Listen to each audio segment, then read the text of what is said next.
একটা জিনিস মনে রাখতে হবে, এই অভ্যুত্থানে আপনারা যখন ঢাকার গুরুত্বপূর্ণ পয়েন্টগুলো থেকে শুরু করে দেশের বিভিন্ন রণক্ষেত্রে অংশগ্রহণ করেছেন, আপনাদেরকে পাঞ্জাবি পায়জামা টুপি দেখে টার্গেট কিলিং করা হয়েছে। আমার মাদ্রাসার অসংখ্য ভাই এই টার্গেট কিলিং এর শিকার হয়েছে। নির্বাচনে জয়ী হবে ডান পাশে উপস্থিতি, তারাই ছিল আমাদের জুলাই অভ্যুত্থানের অন্যতম সহযোদ্ধা। কে কি বলল সেটাতে আপনাদের আমাদের কিছু আসে যায় না।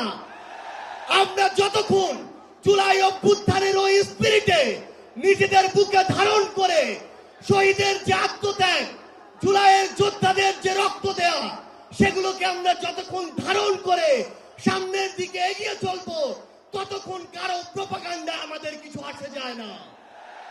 ততক্ষণ ওই বিদেশি এজেন্টদের চক্রান্তে আমাদের কিছু আসে যায় না। আমাদের মনে আছে ওই 3, 4, 5 আগস্টে আমাদের আমির সাহেব, সিনিয়র নায়েব আমির সাহেব কিভাবে মার্চ টু গণভবনের ঘোষণা দিয়েছিলেন। আমরা স্পষ্ট করে আপনাদেরকে একটা কথা বলি, এই 24 পরবর্তী বাংলাদেশে আমরা যারা অভ্যুত্থানের সহযোদ্ধা ছিলাম, আমরা যদি ঐক্যবদ্ধ থাকি, আগামীর বাংলাদেশে আর কোন ফ্যাসিস্ট কোন নামে কোন ব্যক্তিকে সামনে রেখে কোন দলকে সামনে রেখে এই বাংলাদেশে দাঁড়াতে পারবে না। এখন জনগণের সামনে আমাদের দৃষ্টান্ত স্থাপন করতে হবে। আমরা আমাদের কাজের মাধ্যমে প্রত্যেকটি ক্ষেত্রে যেন সেই দৃষ্টান্ত স্থাপন করতে পারি। আজকে যখন আমি আসছিলাম, রাস্তার আশেপাশের প্রত্যেকটি মোড়ে আমার ইসলামী আন্দোলন বাংলাদেশের সহযোদ্ধারা ট্রাফিকিং এর কাজ করছে। এটাই হচ্ছে দৃষ্টান্ত যে আমরা কাজ করব, আমাদের রাজনৈতিক সমাবেশ করব, একই সাথে জনগণের যেন দুর্ভোগ না হয় সেটাও আমাদের মাথায় থাকবে। আমরা এর আগেও দেখেছি এই মাঠে প্রোগ্রাম হয়েছে, প্রোগ্রাম শেষ করে মাঠের প্রত্যেকটি ময়লাকে পরিষ্কার করা হয়েছে। এটাই হচ্ছে আগামীর বাংলাদেশের দৃষ্টান্ত যে আমাদের যারা সাময়িক যদি কোনো সমস্যা হয়, আমরা আবার ঐক্যবদ্ধভাবে সেই সমস্যার সমাধান করব। একটা জিনিস মনে রাখতে হবে, এই অভ্যুত্থানে আপনারা যখন ঢাকার গুরুত্বপূর্ণ পয়েন্টগুলো থেকে শুরু করে দেশের বিভিন্ন রণক্ষেত্রে অংশগ্রহণ করেছেন, আপনাদেরকে পাঞ্জাবি পায়জামা টুপি দেখে টার্গেট কিলিং করা হয়েছে। আমার মাদ্রাসার অসংখ্য ভাই এই টার্গেট কিলিং এর শিকার হয়েছে। আগামীর বাংলাদেশে কেউ যেন কাউকে ট্যাগিং করে টার্গেট কিলিং এর শিকার না করতে পারে, সে বিষয়ে আমাদের ঐক্যবদ্ধ থাকতে হবে। আমরা সংস্কার বিচারকে সামনে রেখে আমাদের এই লড়াই করছি।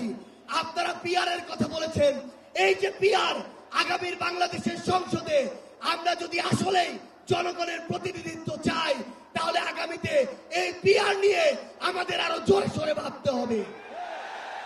আমরা আপনাদেরকে স্পষ্ট করে আমাদের জাতীয় নাগরিক পার্টি এনসিপির পক্ষ থেকে অঙ্গীকার করি, বাংলাদেশের প্রশ্নে, জনগণের প্রশ্নে আপনারা যদি ঐক্যবদ্ধ থাকেন, আপনাদের সাথে কাঁধে কাঁধ মিলিয়ে 24-এর মতো এনসিপি আবারও আগামীর বাংলাদেশে লড়াই করবে। আমাদের এই বাংলাদেশের 24-এর অভ্যুত্থানের স্পিরিটের প্রশ্নে, ওই খুনিদের বিচারের প্রশ্নে, রাষ্ট্রের সংস্কারের প্রশ্নে আমরা ঐক্যবদ্ধভাবে এগিয়ে যাব। আমরা যতদিন ঐক্যবদ্ধ থাকব, ততদিন এই বাংলাদেশে আর কোনো হাসিনা মাথা উঁচু করে দাঁড়াতে পারবে না। ইনশাআল্লাহ আপনাদের সাথে আমাদের আবারও দেখা হবে রাজপথের লড়াইয়ে অথবা বিজয়ে। ততদিন পর্যন্ত সত্যের সাথে থাকবেন, ন্যায়ের সাথে থাকবেন। যত বড় খুনি, যত বড় সাহসী, যত বড় নেতাই ফ্যাসিস্ট হয়ে ওঠার চেষ্টা করুক না কেন, আমরা ঐক্যবদ্ধভাবে তাদেরকে প্রতিহত করবো ইনশাআল্লাহ। এক আওয়াজে সারা দেশে শুনতে পাই ইনশাআল্লাহ আগামীতে নির্বাচন